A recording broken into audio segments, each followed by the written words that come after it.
Yes, ladies and gentlemen, welcome back to the 1-0 show, aka the home of football vibes. And finally, we've got club football returning. We love the international break, but we also don't because club football returns. I'm going to give you a quick rundown of the menu. We've obviously got Frouty's five things that I'm looking forward to in the Premier League this weekend. The Premier League preview, I've got four of the best games, four of the biggest games this weekend, which I'm going to preview in depth. Then we've also got the very popular segment, aka everybody's dream fantasy, Frouty's fantasy. I'm going to give you my game week 4 team and a new segment, a new little series in that sign, safe, sack. Okay, so buy, sell, keep, avoid. Okay, similar to that, but it's a good little series and there's a common theme in there as well. Before you do jump into the video, if you do enjoy, make sure to like and subscribe. On the day you're watching this, it's actually my birthday. So do you really want to be that person that rocks up to a birthday party with like out a gift, and all that stuff, and you're just a bit awkward, you don't know what you should do? Probably not.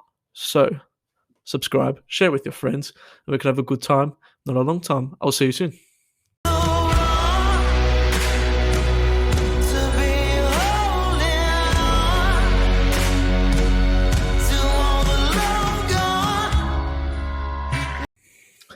That's right. So club football returns. So does Frouty's 5. Like I said, make sure you do subscribe and comment on the video as well if you do enjoy it. So Frouty's 5, I'm going to try to get this done in 5 minutes. Probably not, but we'll just see how it goes. So number 1 on my watch list for this weekend, Cristiano Ronaldo to re-debut at Old Trafford. Oh my God. I honestly cannot wait. I can't remember the last time I felt this giddy for United, like for a football game in general.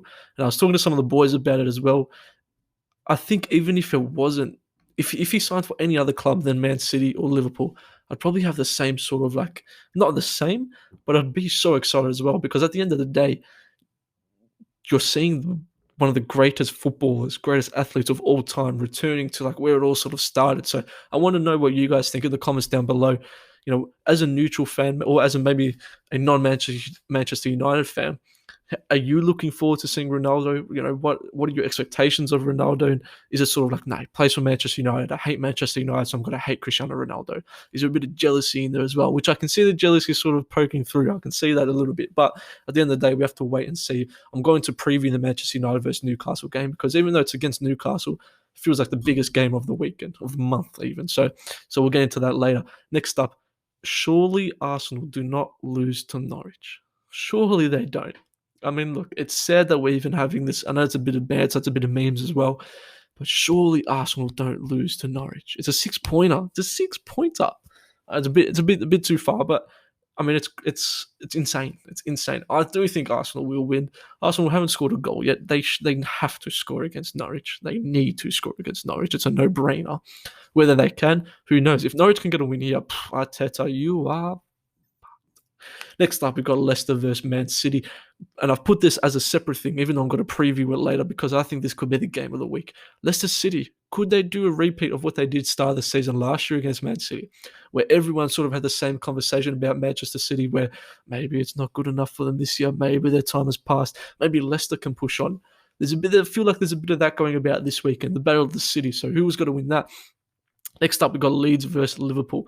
Liverpool, at the time of recording, just announced the new third kit, and it is atrocious. It looks like a mustard bottle. It is disgusting. It looks like Ronald McDonald. It's gross. It's disgusting. But Leeds versus Liverpool, you look at that, you look at the team paper, and it just screams excitement. It screams exciting football. It screams goals. It screams controversy. It screams all that sort of stuff. So I'm looking at two amazing attacking teams. No Bobby Firmino for Liverpool, so Diego Jota comes in. Fantasy watchers, little hit from that. Jota comes in. Bamford's obviously just getting a bit of game time for England last week in a World Cup qualifier. So Bamford maybe has got a bit of confidence running about him. Leeds still, I know it's only fourth game of the season, but Leeds, they haven't really got into the, okay, Leeds could be decent. This could be the game where they do that. I would go into a bit of a deeper analysis later on. And then next up, I've got Lukaku versus no-man Villa Martinez team. It was a bit hard to wrap your head around. No Martinez and no Buendia for Aston Villa. Lukaku could have himself an absolute field day. Absolute field day. So let me know in the comments down below your 5 things that you want to watch. If your name is Mickey, make it Mickey's 5. If your name is Jimmy, make it Jimmy's 5. Do whatever you want. Drop it in the comments down below. Now we're going to jump into the Premier League preview. You'll be able to see on the screen which teams I'm focusing on. Manchester United versus Newcastle. Now, ladies and gentlemen, boys and girls. Ladies and gentlemen, boys and girls. I hate to say it, and I don't know if it's the Manchester United of like 3 years ago, 2 years ago coming into play. Something about it just makes me feel like we've got to lose, man. I just can't. I've got that. I was telling Matty Boy, he's a family of the channel, Matty Boy. I was telling him today that like I've got the images and just replaying moments in my head of when Newcastle a couple of years ago, United went there, and Longstaff brothers put on an absolute mazzoline of a performance. They turned it upside down. There's no roof at St. James Park, but they blew the roof off the place. And it was at a crucial time for United as well. And it was a time where like people were like, damn, they actually suck. Newcastle surely cannot ruin the Ronaldo party. Surely they can't. There was rumours of Ronaldo maybe not starting like a couple of days ago. But then today, at the time of recording, images came out of him training with the team, speak to Ole Gunnar Solskjaer, which if you've got Instagram, you probably would have seen 500 times. And while you're there, follow _1 on Instagram as well. So I think he probably will start. I hope, fingers crossed, touch wood, like touch your name, touch whatever. Pause. It's just short. The part of me just goes, Newcastle have got every opportunity to sit back, take the shots as they come, walk away with a dodgy 1-0 win. And if they do that, United are going to get hammered. United now have to, and I've mentioned it a bit before, United have to now deal with the pressure. They're a Cristiano Ronaldo team. I've got a Cristiano Ronaldo kit coming very soon. They have to deal with the pressure of having one of the greatest, not even just the greatest footballers, one of the biggest brands for their team. There's a reason why all of his kits are almost sold out. Because he's such a big name, such a big presence. Social media presence is huge. And he's a gun footballer, as we all know. So United now have to change this mentality and say, you know what, every game we're going to win. Newcastle, we should be beating them 3-0. We shouldn't concede. We shouldn't let them into the game. The holding midfield position is a big fault in the team, as you could say. Fred will have some good games. And then people might go, oh, damn. Because he deserves a little bit more credit. But I think now what's happening is he's getting shown out in a team where players are a lot better than him, if you know what I mean. Whereas before he could maybe get away with it. We're seeing the likes of Varane, only playing one game so far for United. So if we're only 4 weeks into the season, it almost feels like we've been like 10 games in. I don't know why, but the excitement of like a round 1 game is still there. And I feel like it's got to still be there in many more weeks to come because it's such great unpredictability. So I'm going to go for a United 3-1 win in this game. I think you just have to. I think Ronaldo has to get on the score sheet. And to answer a question that I got in from Matty Boy, actually, he did say that, is Bruno Fernandes going to cry when he doesn't get the penalties? He's not going to cry. He's a man. But I do think Ronaldo takes the penalties off him. But I think we've got to see a Ronaldo which, I don't want to say it in a rude way, but like a Ronaldo where people who I didn't watch Serie A week in, week out, but I've done enough extensive research to know how he's sort of adapted his game. And I think he's got to bring that same sort of game to Manchester United, where he really isn't going to be taking shots outside the box. He took less than 10 shots outside the box last season. I don't think we're going to see the Ronaldo screamers week in, week out like we saw when he was 19 years old. Okay, so I think we're going to see a Ronaldo type player who's going to stay in the box with me in the ball. Okay, so I think it's going to be a different dynamic. For Portugal the other week, he really did nothing the whole game. Pulled away with 2 goals. They won the game. He broke the record. That's Ronaldo. That's what makes such a fantastic player who they are. So it's going to be very interesting to see. So we'll move on to that. Drop it in the comments down below. Are you excited to see Cristiano Ronaldo finally play at Manchester United? Next up, Leicester versus Man City. And we touched on it before. Leicester have got a chance to make a statement. And I feel like it could be a statement-like weekend this weekend. Okay, I don't know if upsets are a big word. Maybe like, is Villa versus Chelsea? Villa wins. Is it a huge upset? Yes, because Chelsea are the reigning European champions. Leicester beats City. Is it an upset? Yes, because Man City is obviously such a powerful figure, as we all know. But these are the games that Leicester need to sort of start going, no, you know what? We're going to go here with confidence that we could win. Okay, Phil Foden is coming back for Man City, but for Leicester to really start having their name mentioned every year in that top 4 battle and that top 4 conversation, they need to start winning a couple games like this. And as I said previously in Fruity's 5, they did just that. last season in a similar position to where we are right now. Early on in the season, I think they beat them 4-1, 5-1. It might have been like a crazy result. And people started to question City for the rest of the season. Then we saw what they did. They went on a 20-plus game unbeaten streak, won the league. Now, I personally see this going. Phil Foden coming back as well. So there's even more, as I mentioned before, there's even more depth for Manchester City. They didn't lose anyone either. They didn't lose anyone in this transfer window.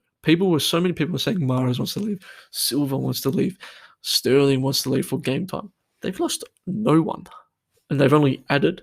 So they've got crazy depth, as we do know. I think Man City walk away with a 2-1 win. I think they'll go for a 2-1 win. I think they will be quite comfortable in it as well. Next up, Liverpool versus Leeds. And like I said, mentioned it before, Liverpool versus Leeds, attacking teams. Unbelievable attacking teams. Diogo Jota, I'm not 100% sure on the Firmino injury and the extent of that. But from what we know, Jota will be starting because Firmino is still a bit injured. Jota's got to get that middle role, and he did very well in that last season when Firmino was out, but then unfortunately Jota got hit with injury also. So Jota, is it got to give him the confidence? Is he that middle man that they do need? With every team growing and improving, Liverpool just feel like a little bit forgotten. And I've mentioned it before, I feel like it's not a bad thing for them. It's definitely not a bad thing for them, because now they could be saying, okay, don't remember. Talk about Ronaldo and United. Talk about Grealish and City. We're still the champion team. Supposedly. If they are, they can still make a push and battle for the title. I don't want to hear these excuses, but we haven't spent this, you guys have spent that. You guys have the money. You guys won the Champions League and the Premier League recently. You've won the money, okay? You're just not using it. And when other teams are improving and you're not using it, I don't know how that all weighs up. I do feel for Klopp a little bit. I do feel for him. Whereas Leeds, on the other hand, like I said, Bielsa, they sort of yet to come into really just show their power. Obviously, a disappointing first game. They had the result against Everton. Dan James is going to return, which is a weird signing, but a signing they've wanted to do for years if you've seen the documentary. I'm going to go for a 3-3 draw. Actually, no, I'm not. 2-2 draw. Liverpool aren't going to concede 3, but a 2-2 draw. Van Dijk supposed a bit of an injury cloud around him with his ankle that he did on international break as well. So whether he starts, I think he will start, but that could be a bit interesting one as well. And then we'll go to Chelsea versus Aston Villa. And as I mentioned, because of the international duty and some of the COVID hotspots, Buendia and Martinez aren't going to be available for Aston Villa against their game against Chelsea. And I don't know if he did say it. Make sure to search it up after this video. The whole Fasadia, whatever, with the Argentina and the Brazil game, where police ran onto the field saying, no, 8 of you have been exposed to COVID, blah blah blah, get them off. So they really went for nothing, which is a bit of a shame, because Martinez is an exceptional goalkeeper, and against a team like Chelsea, who are going to pound your defense and pound your goal, you really want your star goalkeeper there. So out of the two, Martinez and Buendia, I know Martinez would definitely be higher on my list in terms of wanting. And Lukaku could be the perfect game for him to say, okay, we're back from international break. There's no more distractions. Let's do it. Okay, let's go for it. Let's go out, smash it, score myself a hattie, score myself a couple of doubles. Chelsea continue to cruise up the ladder and away and gain a bit more attention, as I think they're going to start doing a lot more as the season goes on, which is a very, very scary thought. So, ladies and gentlemen, leave in the comments down below who you support, what your team's game is, your score predictions. If you want to drop in all the predictions, I'll focus on the main 4 ones. So the main 4, who I think next week will change it up a bit, and Eurobash is going to come next week as well. If you're an OG of the channel, Eurobash is going to return because we've got the Champions League. I'm going to join you in about 2 seconds for Fruity's Fantasy. I'll catch you on the flip side. Fantasy. All right, ladies and gentlemen, Fruity's Fantasy. It's everyone's favorite fantasy, which is wild. It's wild. So thank you for all the support on the latest fantasy clip that I just uploaded. It's like the 5th most highest viewed video on the channel, so it's good fun. Now, we've got a different little series coming up on here. It's very popular in the FPL community. I've changed it up a bit. Sign, sack, safe. You can probably guess what it is. Signed, which players I think, or one player you should sign for this weekend. Sack, one player you should look to start getting rid of. And safe, one player that maybe people are deciding whether they should maybe get them out. But I'm going to tell you, whoa, hold on there, baby cakes, and you should keep them in. So, and then we'll get into what my game week 4 team is going to look like. And have I wildcarded or have I not? Tune in to find out. So, first player in the sign category, it's an obvious one. It's Cristiano Ronaldo. Okay, and don't look at his season stats, 0-0. He hasn't played a game. You need Cristiano Ronaldo. I can't imagine, and maybe there's a bit of Man United bias, but I can't imagine going into an FPL season without someone like Cristiano Ronaldo. I just can't imagine it.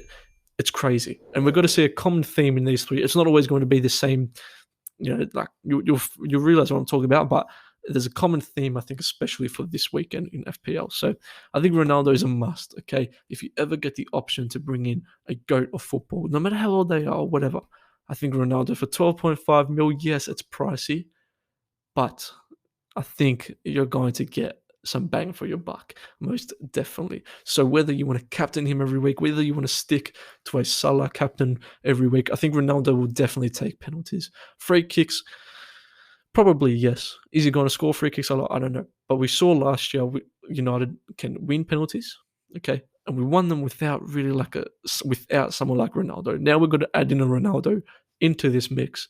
We could start to cause some even more penalties. So I think Ronaldo is a must. For 12.5 mil, if you can pair him with an Antonio, that front two partnership could be a partnership to see you out through the end of the season. Next up, we're going to go to the sack. And like I said, you're going to notice a common theme. If you bring in Cristiano Ronaldo, I think Bruno Fernandes is the player you take out. Do not take out Mo Salah. Do not take out Mo Salah. It's stupid. Okay? If there are people out there who are thinking of going for the Ronaldo and the Bruno Fernandes duo, it could work.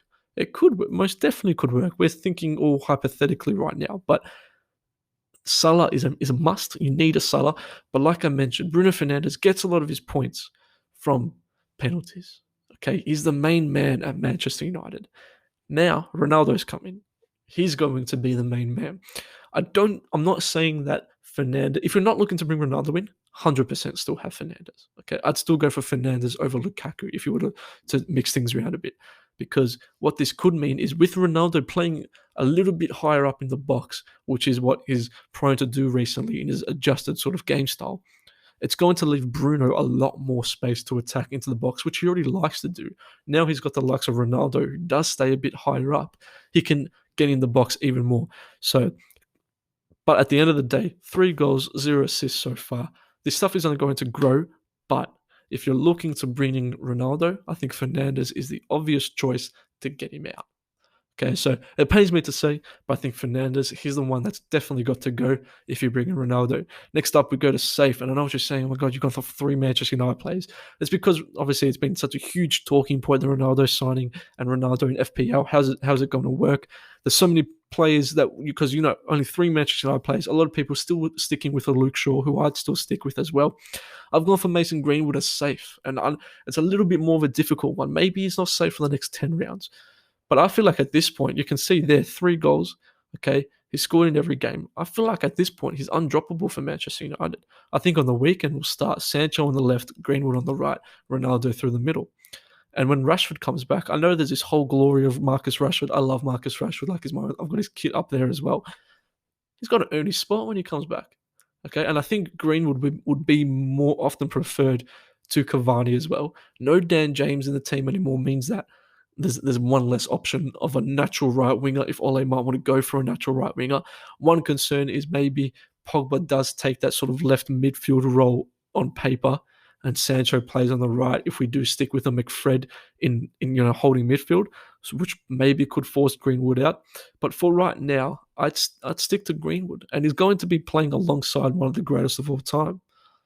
So I think it'd be silly not to. What Ronaldo is going to do is going to attract a lot of attention up in the forline. What this is going to do now is take less attention from Mason Greenwood. So this could see Greenwood. We've already seen him firing so far, scoring 1 goal in every game so far. So what this is going to do could almost propel him to that next level. So for now, I'm saying in a midfield position, he's been playing the striker right wing role as well. I think for now, Mason Greenwood is a safe and someone who you should definitely keep in your team. So let me know if you do agree with those. If you like, drop a like and subscribe if you do like the new little concept which I'm going to bring.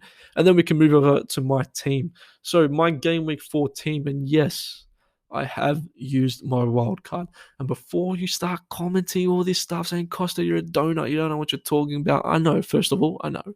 But second of all, I need to catch up a little bit.